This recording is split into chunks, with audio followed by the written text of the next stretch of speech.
Pagkatapos na matalo sa Phoenix Suns, ngayon mga idol, ang OKC Thunder ay mayroon pong 6 na panalo at 5 talo sa kanilang huling 11 mga laban. Sa kanilang paninimula, malakas na malakas itong OKC Thunder. Si Lai dumaretso kaagad sa tuktok at mapahanggang sa ngayon ay kanilang napapanatili ang kanilang magandang kalagayan sa ranking. Kaso nag-a-adjust na sa ngayon ang mga kupunan.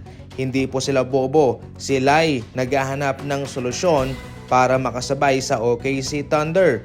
More pressure kay Shai Gilgeous-Alexander. Alam nilang matikas sa foul itong si Shai Gilgeous-Alexander. Manipis ang standard ng referee sa kanya. Tawag kaagad kahit na maliit na contact.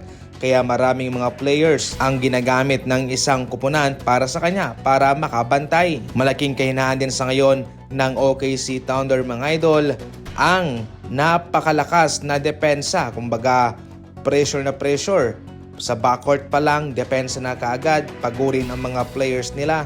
Yun po mga idol ang nagpapahina sa ngayon sa OKC Thunder. Kaya nga sa kanilang laban kontra Phoenix Suns ay hindi nga po sila nakalayo at natalo pa sila sa 3 nitong si Devin Booker.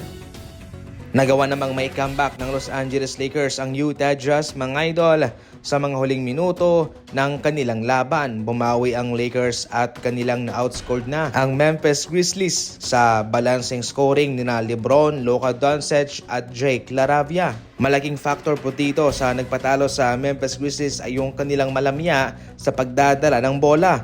Mahigpit rin po ang depensa ng Lakers sa kanila sa mga huling period na. Mayroong 17 turnovers ang Memphis, samantalang ang Lakers ay 6 lamang.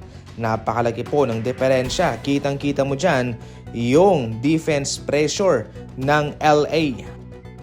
Parehong paborito ang Clippers at ang Golden State Warriors mga idol sa kanilang laban.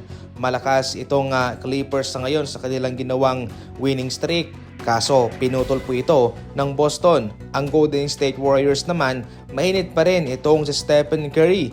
Kaya pareho po silang paborito sa labang ito. Kahit na gumagawa sa ngayon ng momentum itong Clippers ay dapat silang magpakampante sa Golden State Warriors. Ang susi lang dito para matalo ang Clippers ay madepensahan itong si Kawhi Leonard. Si Kawhi kasi ngayon ang kanilang mainit sa scoring. And at the same time mga idol, kailangan nilang masabayan ang mga big man nito. Si Brook Lopez na mayroong shooting sa labas, dapat bantayan yan, dapat huwag iwanan.